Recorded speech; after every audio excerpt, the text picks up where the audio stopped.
Hello friends, welcome back hi fi study changing the way of education. दोस्तों, आज की class में हम लोग डिस्कस करेंगे अपना चैप्टर नंबर 2 की क्लास नंबर 2, जिसका नाम है हमारा सर्वसमिका एवं समीकरण, है ना। इससे पहले की क्लास में मैंने आपको सर्वसमिका की जो बेसिक बातें होती हैं, जो उसकी भूमिका होती है, कैसे अप्रोच हम क्वेश्चन में लगाते हैं, वो सारी चीज़ें हमने डिस्कस कर लिया है।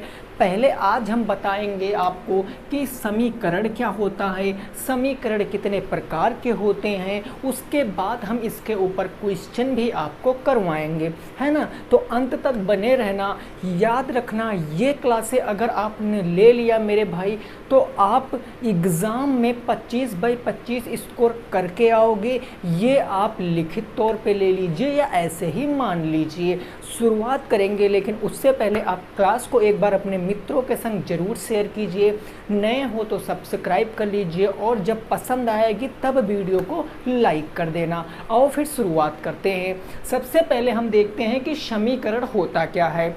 समीकरण से पहले एक बात आपको समझनी पड़ेगी कि ये व्यंजक क्या होता है। अगर मैं आपसे पूछूं कि ये व्यंजक क्या होता है, तो व्यंजक आपको पता क्या होता है। व्यंजक वह चीज़ होती है जो चर और अचर का कॉम्बिनेशन होती है। जिसमें चर और अचर राशियां होती हैं, वही क्या कहलाता है, व्यंजक कहलाता है। अब बात आएगी कि सर चर राशियां क्या हैं, अचर राशियां क्या हैं। तो समझो जरा, ये जो चर राशियां हैं, ये आपको इंग्लिश के जो लेटर मिलेंगे A B C से लेकर कहाँ तक, Z तक, यही क्या कहलाती हैं, चर राशियां कहलाती हैं। जैसे अभी मैं क्वेश्चन कराऊंगा तो उसमें लिखा होगा 2x + 3 = 0। तो आपको समझ लेना है कि जो ABCD XYZ MNO ये सब जो लिखे हैं, ये क्या हैं, ये चर राशियां हैं। बात करते हैं अचर राशियों की, तो अचर राशियां वे राशियां होती हैं जो गणित के लेटर होते हैं 1 2 3 से लेकर कहाँ तक, तो इनफाइनाइट तक जो जाते हैं, यानी अनंत तक जाते हैं, वही क्या कहलाते हैं, अचर पद कहलाते हैं, अचर राशियां कहलाती हैं। तो अगर आपसे पूछेगा कोई व्यंजक क्या है, तो आप सीधे बताओगे कि ऐसी गणित की संक्रियाएं जिसमें चर भी हो और जिसमें अचर भी हो, वही कहलाते हैं आपके क्या, तो वही कहलाते हैं आपके व्यंजक। ठीक बात। अब बात को समझो। सबसे पहले बात करेंगे कि व्यंजक के कितने टाइप होते हैं। सर्वप्रथम जो हम देखेंगे व्यंजक को, वो होता है मेरे भाई एक पदीय व्यंजक। कौन सा व्यंजक होता है, एक पदीय व्यंजक। ये एक पदीय व्यंजक क्या है, तो एक पदीय व्यंजक वे व्यंजक होते हैं जिनमें केवल एक पद होता है। अगर मैं बताऊं तो जैसे मैंने कहा 2x, अब 2x में ना तो प्लस लगा है ना तो माइनस लगा है, क्योंकि कल की क्लास में मैंने आपको बताया था कि व्यंजक हमेशा या तो प्लस से अलग होंगे या फिर माइनस से अलग होंगे, और किसी चीज़ से व्यंजक अलग नहीं होते हैं। तो आप देखो यहाँ 2x लिखा है, ना तो प्लस है ना तो माइनस है, तो कहने का मतलब कितने व्यंजक हो गए, तो एक व्यंजक हो गए। जैसे मैं लिख देता हूँ यहाँ पर 5m, तो यहाँ पर भी कितने व्यंजक हैं, एक व्यंजक है। जैसे मैं यहाँ पर लिख देता हूँ 9xy,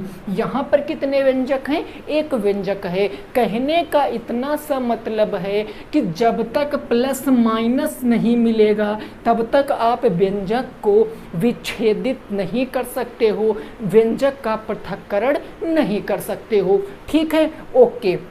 सेकंड जो आपका आता है दूसरा नंबर, वो कौन सा होता है, द्विपदीय व्यंजक। द्विपदीय व्यंजक का सीधा सा अर्थ आपको ये समझना है कि वह व्यंजक जिसमें कितने पद होंगे, दो पद होंगे। नाम से ही प्रतीत हो रहा है, द्वि का मतलब दो, पदीय का मतलब पद, और व्यंजक का मतलब व्यंजक। ऐसे पद जिसमें दो पद होते हैं द्विपदीय व्यंजक कहलाते हैं। फॉर एग्जाम्पल, अगर मैं कह दूं कि 2x + 3 लिखा है, यह कैसा व्यंजक है, यह आपका द्विपदीय व्यंजक है। क्योंकि एक प्लस लिखा ना, प्लस के लेफ्ट हैंड साइड एक व्यंजक, प्लस के राइट हैंड साइड एक व्यंजक, तो ये आपका द्विपदीय व्यंजक है। जैसे मैं लिख देता हूँ यहाँ पर 9xyz प्लस के आपका मैं लिख देता हूँ 5, ये कितने पदीय व्यंजक है, दो पदीय व्यंजक है। क्योंकि यहाँ पर केवल एक ही प्लस का चिन्ह चिन्ह आया और एक पद आपका ये हो गया, एक पद आपका ये हो गया, तो एक और एक कितने हो गए, 2 पद हो गए। तो ये हो गया द्विपदी व्यंजक। चीज़ें क्लियर हैं। बात आगे की करते हैं, तो आगे इसी तरीके से आपको मिलेगा सर त्रिपदी व्यंजक। कौन सा व्यंजक मिलेगा, त्रिपदी व्यंजक।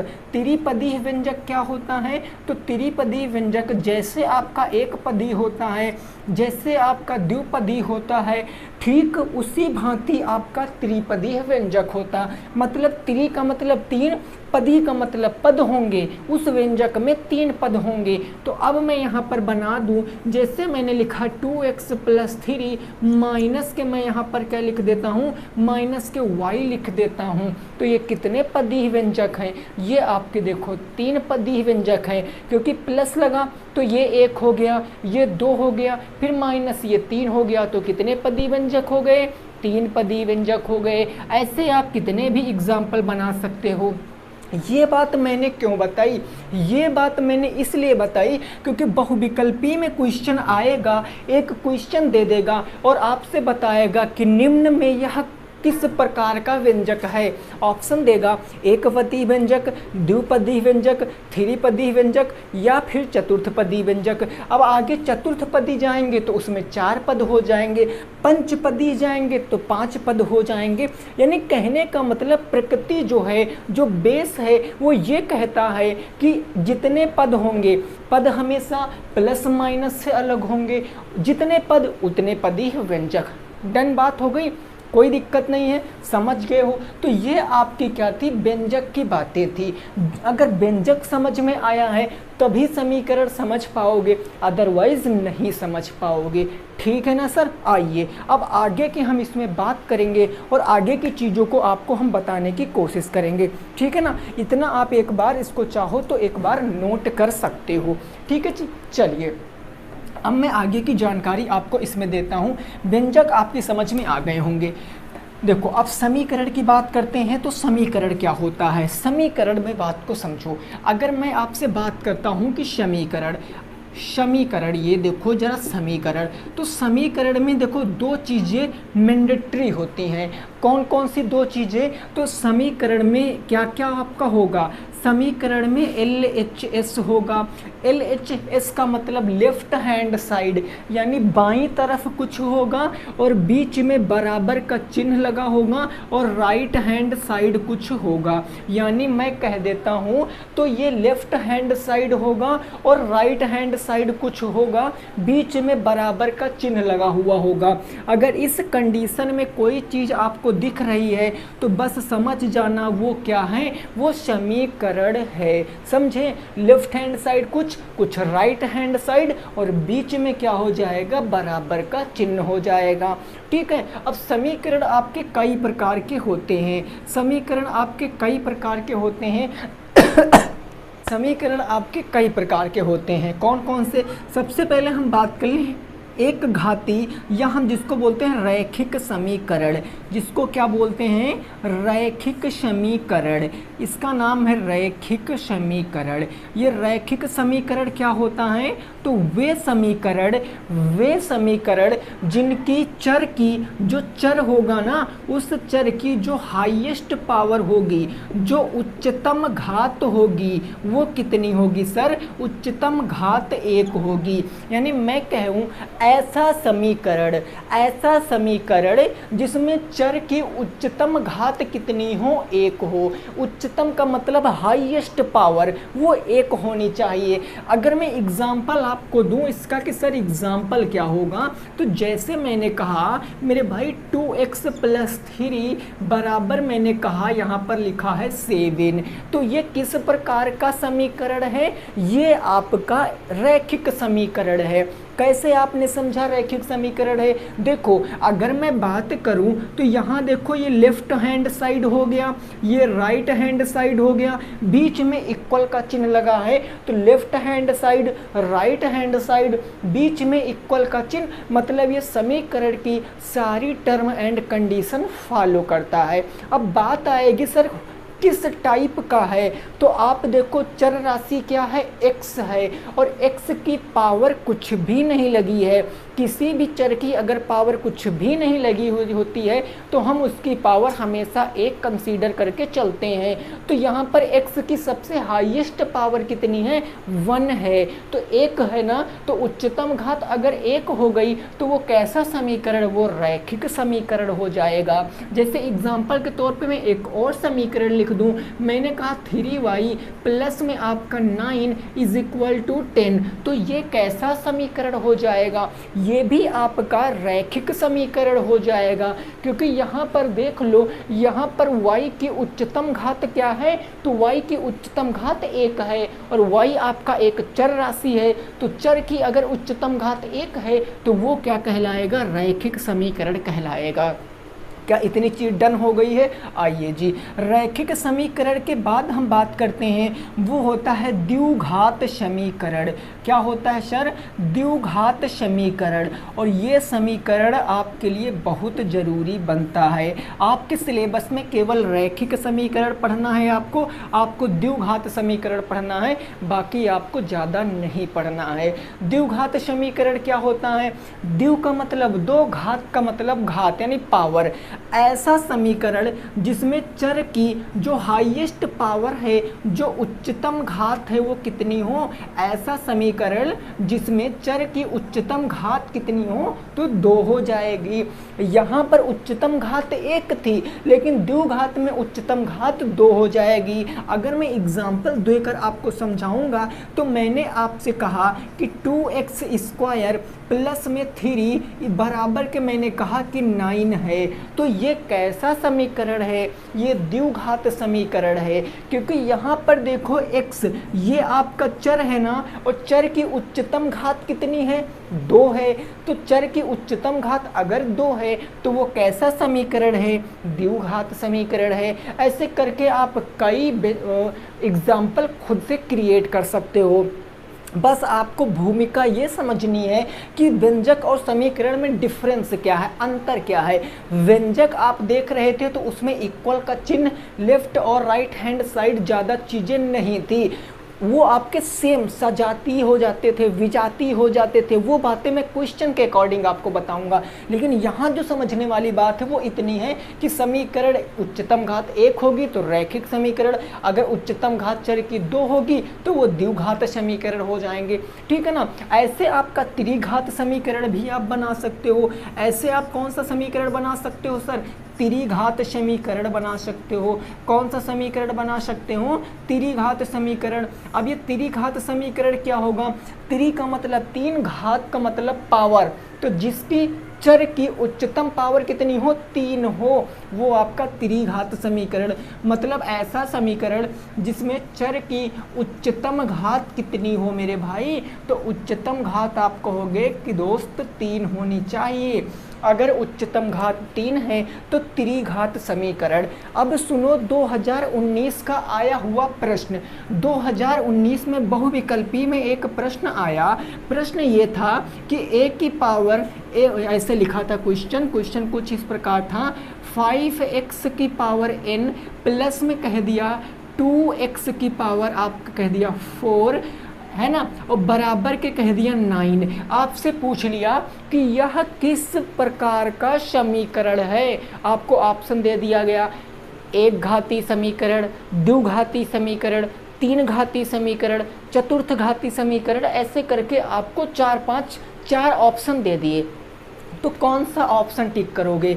जब भी कभी मेरे भाई इस बात को समझना, जब भी कहीं चर में आपको n मिल जाए और वो इक्वेशन हो और आपसे पूछे कि ये कैसा है, ये किस प्रकार का समीकरण है, तो आप देखो यहाँ पर जो चर राशि है, चर राशि क्या है, x, और x की हमें उच्चतम घात यहाँ 4 दिख रही, लेकिन हमें n का मान नहीं पता है।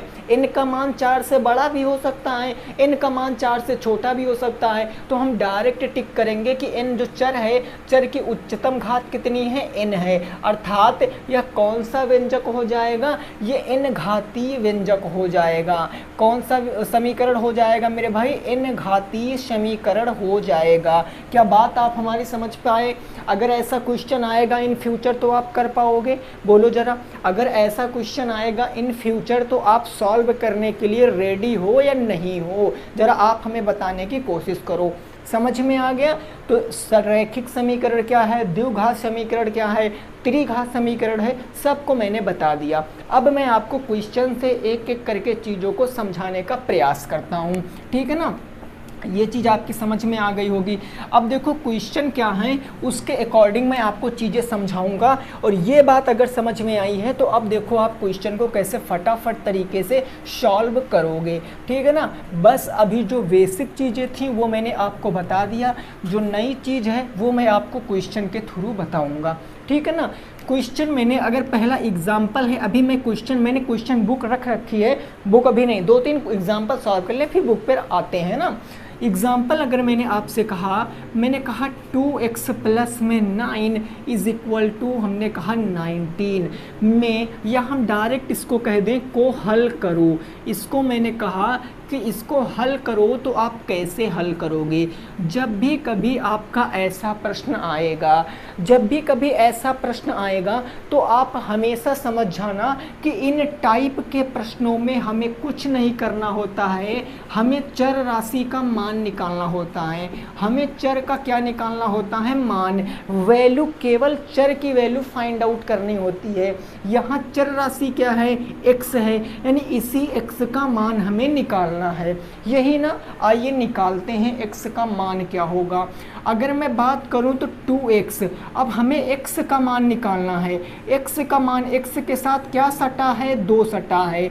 जिसका मान निकालना है उसको बाद में देखो, बाकी बचा क्या? 9 बचा। अब 9 अपने साथ प्लस लिए हुए है, 9 अपने साथ क्या लिए हुए? प्लस, और प्लस उधर जाएगा तो काहे में होता है? माइनस में। कल बताया ना, तो इधर 2x हमारा बच्चा, इधर 19 है, ये 9 प्लस से उधर चला जाएगा तो माइनस में 9 हो गया।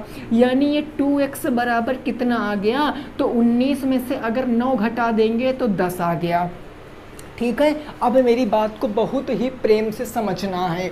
अगर कोई चीज़ मैंने 2x लिख दी तो यहाँ एक चर राशि एक अचर राशि है, इन दोनों के बीच में हमें कोई चिन्ह नहीं दिख रहा है। जब कभी ऐसी बात आएगी तो आप ये समझना हमेशा इन दोनों के बीच में गुणे का चिन्ह लगा हुआ होता है।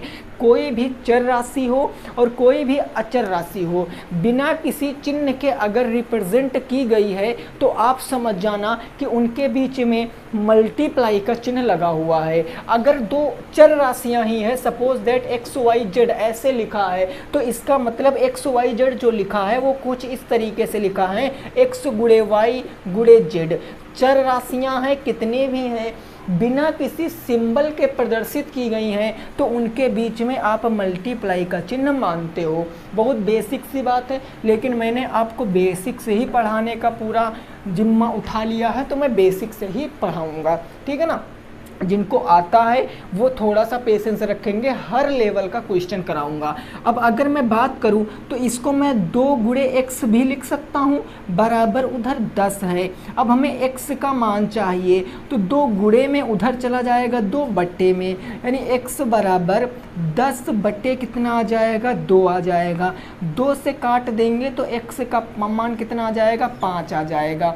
ये हो गया x का तो मान आ गया। लेकिन कभी कभी क्वेश्चन में एक लाइन ऐड कर देता है कि हल करने के बाद उत्तर की जांच करो। अब लो भाई, अब आप उत्तर की जांच कैसे करोगे, ये भी पॉइंट आपको ऐड करना पड़ेगा। साथ ही साथ आपको सारी चीज़ें बता रहा हूँ, तो उत्तर की जांच आप कैसे करोगे? कुछ मत करो, उत्तर की जांच करना है, प्रश्न आप दोबारा से अपना लिख लो। प्रश्न क्या है? 2x प्लस में 9 इज इक्वल टू 19। उत्तर की जांच अब करना है। यहाँ पर जो आपने x का मान निकाला है, x का मान कितना निकालना है 5, वहाँ पर आप x बराबर 5 रख दो, यानी x बराबर 5 रखने पर हम x बराबर क्या रखेंगे 5 रखेंगे। तो देखो 2 और x इन दोनों के बीच में कौन सा चिन्ह लगता है, गुणे का। तो 2 गुणे x बराबर कितना हो जाएगा 5 और प्लस में हो गया 9 बराबर में 19 हो गया। अब ये देखो पहले मल्टीप्लाई कराएंगे अकॉर्डिंग टू वी बॉडमॉस। सबसे पहले वेनिकुलम बार आता है, फिर ब्रैकेट आता है, फिर ओ ऑफ आता है, फिर डिवाइड आता, मल्टीप्लाई आता, ऐड आता, सब्ट्रैक्शन आता है ना। तो सबसे पहले मल्टीप्लाई कराएंगे तो 5 दूनी 10, 10 प्लस के 9 बराबर के 19, 10 में 9 जोड़ेंगे तो 19 बराबर 19।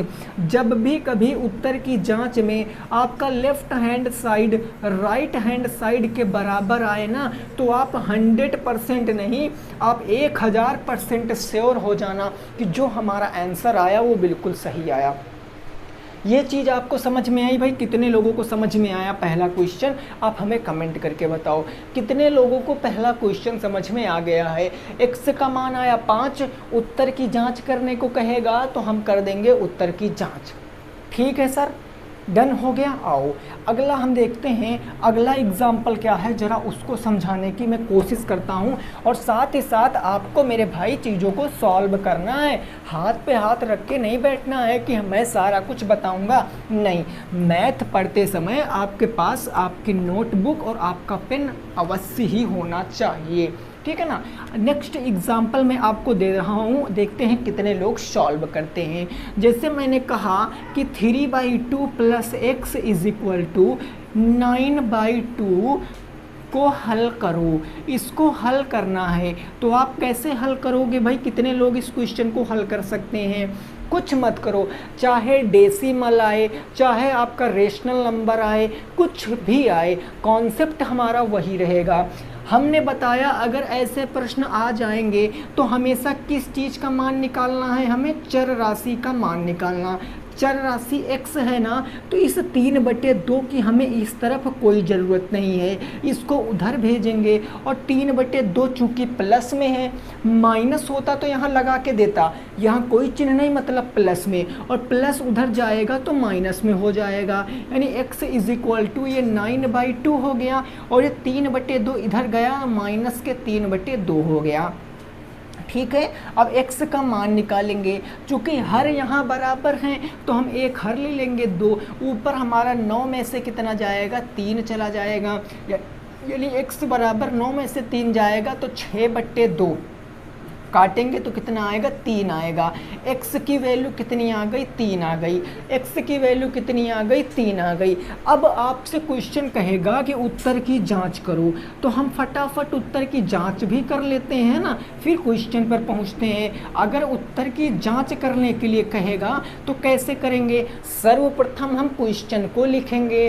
क्वेश्चन है हमारा 3/2 और प्लस में है x इज इक्वल टू 9/2, यही है ना। हम क्या करेंगे, जो x का मान निकला है उसको यहाँ हम प्रतिस्थापित करेंगे, यानी हम कहेंगे कि x बराबर 3 रखने पर, अगर हम x बराबर 3 रख रहे हैं तो आप देखो यहाँ पर ये 3/2 होगा, और प्लस x बराबर कितना रखेंगे 3 रखेंगे, और बराबर कितना हो जाएगा 9/2 हो जाएगा। सॉल्व करोगे 2 3 6, 6 में 3 जोड़ोगे तो 9/2, और बराबर क्या आएगा 9/2 है, सॉरी यहाँ 9/2 ना, 9/2। तो आप देखो लेफ्ट हैंड साइड किसके बराबर है, राइट हैंड साइड के बराबर है। और जब भी कभी left hand side right hand side के बराबर आ जाता है तो चीज़ें सारी क्या होती हैं, सब करेक्ट हो जाती हैं। क्या 2 एग्जाम्पल से चीज़ें आपकी समझ में आई हैं? अब मैं आपको आपके बुक के प्रश्नों की तरफ ले चलता हूं, और बुक के प्रश्नों को हम लोग 1 बाय 1 करके सॉल्व करेंगे, ठीक है ना। क्लियर है? अब देखो ना, अगर आप ये कंसेप्ट समझ गए हो ना तो कैसे आप बुक के क्वेश्चन धड़ल्ले से उड़ाओगे और फटाफट आप बुक के क्वेश्चनों को सॉल्व करोगे। देखिए मैथ बहुत आसान है, बस आपको प्रैक्टिस करने की ज़रूरत है। प्रैक्टिस करोगे भाई तभी आएगा। क्वेश्चन नंबर 1 क्या है, ये कह रहा x minus two is equal to 7। फटाफट तरीके से हल करो, टाइम नहीं लगना चाहिए क्योंकि बहुत ही सिंपल क्वेश्चन है। अब आप कहोगे हमें x का मान निकालना है, -2 की कोई ज़रूरत नहीं, उधर प्लस हो जाएगा। तो इस x इज इक्वल टू 7 था, माइनस का 2 जाएगा प्लस के 2, x बराबर कितना आ गया 9 आ गया। अब मान लिया उत्तर की अगर हमें जांच भी करने को कह रहा है, हम सब प्रश्न में उत्तर की जांच करेंगे ना ताकि हमारा कॉन्सेप्ट क्लियर होता जाए।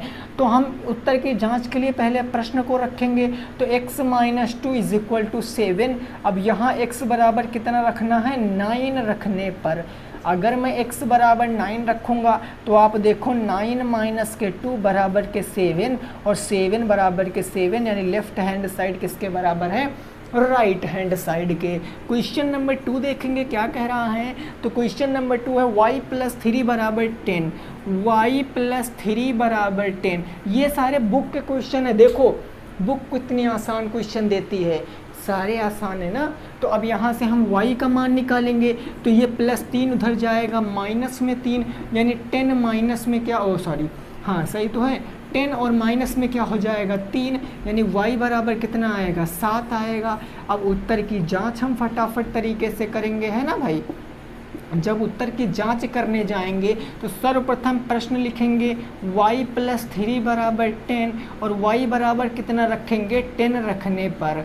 अगर हम y बराबर 10 रखेंगे तो 10 प्लस में 7 रखेंगे ना, y बराबर 7 आएगा ना, 7 रखेंगे तो 7 प्लस 3 बराबर 10, तो ये 10 बराबर 10 यानी लेफ्ट हैंड साइड किसके बराबर हो जाएगा, राइट हैंड साइड के बराबर हो जाएगा। दोनों प्रश्न समझ में आ गए हैं। थोड़ा सा तेज़ी से चलेंगे हम लोग क्योंकि बेसिक जो आप सीख ही चुके हो ना, जब इसमें तगड़े क्वेश्चन आएंगे तब हम लोग आराम से बढ़िया कायदे से चीज़ों को समझेंगे, ठीक है ना। चलो क्वेश्चन नंबर 3 क्या है जरा समझो। प्रश्न नंबर 3 है 6 बराबर z प्लस में 2, 6 बराबर z प्लस में 2। अब z का मान निकालना है ना, तो इस प्लस 2 की कोई ज़रूरत नहीं, इसको लाएंगे तो माइनस में हो जाएगा। 6 इधर था, प्लस 2 से इधर आ गया -2 इज इक्वल टू z। 6 में से 2 जाएगा तो 4, यानी z बराबर कितना आ गया, तो 4 आ गया। उत्तर की जांच करेंगे तो प्रश्न लिखेंगे हम 6 is equal to z plus में कितना है 2। यहाँ लिखेंगे z बराबर कितना रखने पर, तो 4 रखने पर। ये देखो 6 बराबर 4 प्लस में 2 यानी 6 बराबर कितना आ गया, 6 आ गया। Left hand side right hand side के बराबर है। क्वेश्चन नंबर 4 देखो क्या कह रहा है। क्वेश्चन नंबर 4 है 3/7 प्लस में x इज इक्वल टू 17/7। इस क्वेश्चन को हल करो, इस क्वेश्चन को हल करो शानदार तरीके से। सभी मित्र हमारे इस प्रश्न को सॉल्व करने की कोशिश करेंगे।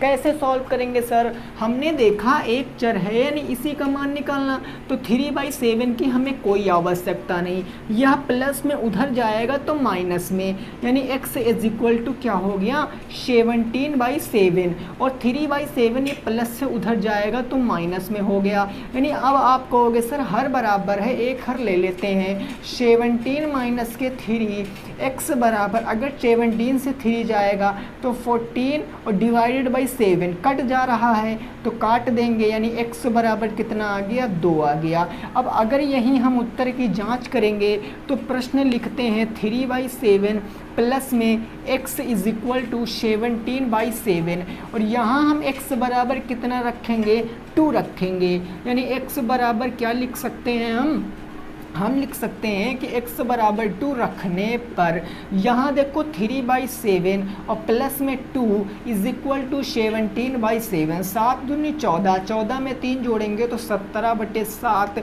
बराबर के 17/7। आप देख सकते हो कि लेफ्ट हैंड साइड किसके बराबर है, राइट हैंड साइड के बराबर है।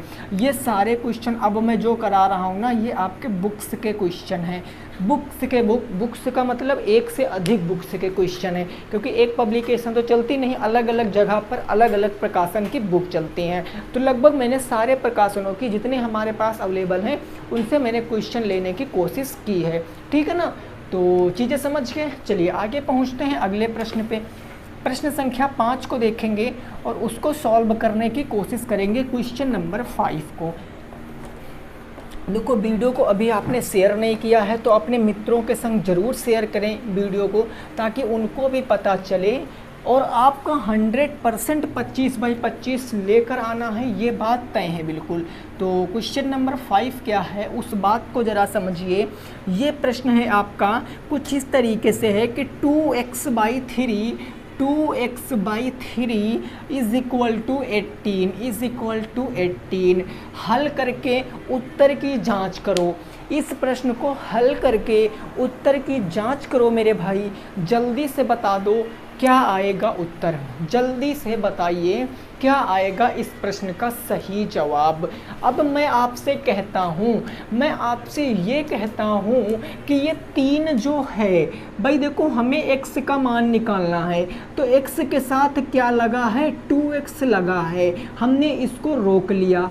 3 बटे में है और बटे उधर जाएगा तो किस में हो जाएगा, गुणा में हो जाएगा, यानी 2x इधर बचा, उधर था 18 और 3 चला गया तो गुणे में कितना हो गया, 3 हो गया। ठीक बात, यानी 2x बराबर कितना हो गया, 18 3 हो गया 54। अब यहाँ देखो 2 और x के बीच में गुणे का चिन्ह, अब 2 जाएगा तो बटे कर देगा, यानी x बराबर क्या आएगा, तो 54 और डिवाइडेड बाई 2 आ जाएगा, होगा। 2 से जब काटेंगे तो 2 दूनी 4 हो जाएगा, 1 बचा, 2 सत्ते 14, यानी x की वैल्यू कितनी आ गई, 27 आ गई। अब यहीं पर अगर मैं आपसे कहूं कि उत्तर की अगर जांच करना है तो उत्तर की जांच करने के लिए आप देखो क्या करोगे। उत्तर की जांच करने के लिए यहाँ प्रश्न हमने लिखा 2x कितना है मेरे भाई, 3 है, इज इक्वल टू 18 है। x बराबर कितना रखेंगे, 27 रखेंगे, तो 2 इंटू x बराबर 27 और बटे कितना हो गया, 3 बराबर कितना हो गया, 18। 3 से काटेंगे 9 बार में, 9 दूनी कितना हो गया, 18 और बराबर 18। आप देखो प्यारी प्यारी आँखों से कि LHS किसके बराबर है, RHS के बराबर, यानी जो उत्तर आया है वो अपने स्थान पर बिल्कुल सही है। जो उत्तर आया है वो अपनी जगह पर क्या है, बिल्कुल सही है। डन हो गई चीज़ें। आओ मेरे भाई आगे पहुंचते हैं, नेक्स्ट क्वेश्चन देखेंगे, क्वेश्चन नंबर 6, उसको सॉल्व करने की कोशिश हम करेंगे, ठीक है ना। क्वेश्चन नंबर 6 क्या है ज़रा उसको समझिए। ये प्रश्न कह रहा है कि 1.6 इज इक्वल टू y/1.5 को हल करो और उत्तर की जांच करो, क्या आएगा इस प्रश्न का सही जवाब। आप हमें कमेंट करके बताओ। मेरी एक बात को मान लेना, अगर आप शिद्दत से पढ़ाई करते हो ना तो ये जो चीज़ें बता रहा हूँ इन चीज़ों को एक पतली सी आप नोट्स बना लेना, एक पतली सी नोट्स बना लेना। ये मैं क्यों कह रहा हूँ, क्योंकि मेरे भाई अभी आपने फर्स्ट सेमेस्टर पढ़ा है, अब आप सेकेंड सेमेस्टर पढ़ रहे हो, देन अब आगे चलकर आपको क्या पढ़ना है, थर्ड सेमेस्टर, और उसके बाद आपको क्या पढ़ना है, फोर्थ सेमेस्टर। कई चीज़ें ऐसी आएंगी ना जो इन तीनों सेमेस्टरों में क्या होगा, उभयनिष्ठ होगा। उभयनिष्ठ इन द सेंस वो क्या होगा, कॉमन होगा, और कॉमन होगा तो आपको काफ़ी ज़्यादा हेल्प मिलेगी अपने किससे, नोट्स से, क्योंकि जो नोट्स बनाता है वही इतिहास रचता है। जो लेट कर आप मैथ पढ़ता है ना वो कुछ नहीं करता मेरे भाई, वो केवल अपने फ्यूचर के साथ खिलवाड़ करता है। ये है रियलिटी, है ना। समझे बातों को। आप नोट्स बना लें, जैसे ये अलजेब्रा है, अलजेब्रा आपको सेकंड में चल रही है, थर्ड में भी मिलेगी, फोर्थ में भी मिलेगी, बस लेवल थोड़ा थोड़ा बढ़ता जाएगा, उस लेवल को आप उसमें ऐड करते जाओगे। और इन चारों सेमेस्टरों का जो निचोड़ है वो कहाँ मिलेगा, सीटेट में मिलेगा, सुपर टेट में मिलेगा और फिर यूपी टेट में मिलेगा, वहाँ सब चीज़ें मिलेंगी। तो एक अच्छे विद्यार्थी की यही आदत होती है। तो आप सोच लो आप कैसे हो, आपको कैसे बनना है। आइए जरा निकालते हैं। ये 1.5 किस में है, बट्टे में, इधर आएगा गुणे में, यानी 1.6 into 1.5 is equal to Y. अब हम इसको गुणा कराएंगे। सर हमें गुणा कराना नहीं आता है, हमें भी नहीं आता है, हम सीखेंगे गुणा। देखो यहाँ दशमलव दोनों संख्याओं में लगा है, हमने कुछ समय के लिए दशमलव को हटा दिया, तो ये 16 इंटू 15 बचा, दशमलव हम भूल गए। 15 छक्का कितना हो गया, या ऐसे देखो 5 छक्का 30, 5 एकम 5, 3 8, ऐसे करेंगे तो 1 छक्का 6, 1 एकम 1, तो 0, 8 6 14 के 4, कैरी 1 आ गया, 1 1 और 2, 240 आ गया। या ऐसे आप डायरेक्ट 15 छक्का कितना होता है, 15 पछे 75, 15 छक्का 90 का 0 हासिल कितना आ जाएगा 9, 15 एकम 15, 15 में 9 जोड़ोगे 24, 240 आ जाएगा। अब दशमलव कैसे लगाएंगे, यहाँ पर देखो दशमलव 1 अंक पहले लगा था, यहाँ पर भी दशमलव 1 अंक पहले लगा था, और गुणा करेंगे तो 1 और 1 यानी 2 अंक पहले दशमलव लग जाएगा, तो उत्तर कितना आ जाएगा 2.4 आ जाएगा इस y का मान। इस y का मान कितना आएगा 2.4 आएगा। लेकिन कई मित्रों को क्या होता है कि उत्तर की जांच करने में प्रॉब्लम होती है, तो उसका भी आज निवारण करेंगे, लगे हाथ हम उसको भी सीखेंगे। क्वेश्चन है 1.6 is equal to Y by 1.5। हमें y की वैल्यू उसके प्लेस पे रख देनी है, और y का मान कितना आया 2.4, तो वी कैन पुट कि y इज इक्वल टू 2.4 भाई पुट कर सकते हैं। अब इसको आप देखो सॉल्व करो, ये दशमलव से ये दशमलव क्या हो गया, ख़त्म हो गया, यानी इधर आपका 1.6 आ गया, ये ऊपर बचा 24, नीचे बचा 15। देखो भैया इसको हम 3 से काट सकते हैं, 3 अट्ठे 24, 3 पंजे 15, 8/5 काटेंगे तो 5 एकम 5, 3 बचा, दशमलव लगा के 0, 5 छक्के 30, यानी ये आ गया 1.6 इज इक्वल टू 1.6। तो वी कैन से दैट कि left hand side is equal to right hand side. और बताओ क्या आप इस भूमिका को समझ पाए हो। इस प्रश्न की जो आपसे इस प्रश्न के कहने की कोशिश कर रहा था उसको क्या आप समझ पाए हो, एक बार फटाफट से सभी मित्र क्या करेंगे, कमेंट करके बताएंगे, ठीक है ना। क्लियर बात, 6 नंबर प्रश्न समझ हुए। चलिए नेक्स्ट देखते हैं अपना अगला प्रश्न, और उसको सॉल्व करने की कोशिश करेंगे। इस पूरे बीज गणित को मैं तकरीबन 8 से 9 क्लास में ख़त्म कराऊंगा। कितने क्लास में सर, 8 से 9 क्लास में। तो याद रखना कंटेंट में कितना आपको देने वाला हूँ वो चीज़ आप खुद से ही समझ सकते हो। क्वेश्चन नंबर 7 है 7x minus 9 is equal to 16। इस क्वेश्चन को लगाओ, 7x minus 9 is equal to 16 कैसे लगाएंगे। अब हमें इस x का मान पता करना है, यानी इस 9 की हमें इस तरफ कोई ज़रूरत नहीं, ये माइनस में है उधर जाएगा तो प्लस में, यानी 7x इज इक्वल टू 16 और माइनस के 9 ये प्लस के 9 हो जाएगा। यानी हम कह सकते हैं 7x is equal to 16 plus 9, 9 6 कितना हो जाएगा 15, 1 1 2 कितना हो जाएगा 25 हो जाएगा। क्या 16 9 25 होगा, अरे बिल्कुल होगा। तो अब x बराबर यहाँ निकालेंगे, एक अचर है एक चर है, इन दोनों के बीच में गुणे का चिन्ह 7 जाएगा तो बट्टे कर देगा, यानी 25/7 आ जाएगा। x का मान कितना आ गया 25/7 आ गया, कोई दिक्कत नहीं। आओ जरा अब उत्तर की जांच यहाँ हम कर लेते हैं। तो अगर मैं उत्तर की जांच करूँगा तो उत्तर की जांच करने के लिए हमें प्रश्न को उसी तरीके से लिखना पड़ेगा जिस तरीके से दिया गया था। तो ये हमें दिया गया था, हम x बराबर कितना पुट करेंगे 25/7, यानी 7 और इसके दोनों के बीच में गुणे का चिन्ह, तो 7 इंटू 25/7 माइनस का 9 बराबर के 16। यहाँ माइनस यहाँ गुणा, पहले गुणा सॉल्व करेंगे ना तो ये 7 से 7 खत्म, यानी ये बचा 25 माइनस के 9 बराबर 16, 25 में से 9 जाएगा तो 16 बराबर 16, यानी लेफ्ट हैंड साइड किसके बराबर है मेरे भाई, राइट हैंड साइड के बराबर है। और ये क्वेश्चन लग गया, ये क्वेश्चन क्या हो गया, लग गया है। ओके भाई, तो उम्मीद करते हैं कि चीज़ें आपको समझ में आ गई होंगी, ऐसा मैं उम्मीद करता हूँ। अब मेरी बात को समझने का प्रयास करना, मैं 2-3 क्वेश्चन फटाफट बोर्ड पे लिखता हूँ और आपको उनको लगाना है। बोर्ड पे मैं क्वेश्चन लिखता हूँ, उनको आपको लगाने की कोशिश करना है, ठीक है मेरे भाई। चलिए भाई, उस क्वेश्चन को हम ज़रा फटाफट लिखते हैं। क्वेश्चन है अगला 14y माइनस के है आपका 8 = 13। अब जब इसको आप सॉल्व करोगे तो उत्तर बताओ। थोड़ा सा तेज़ी करो, तेज़ी मेरे दोस्त, थोड़ा सा फास्ट।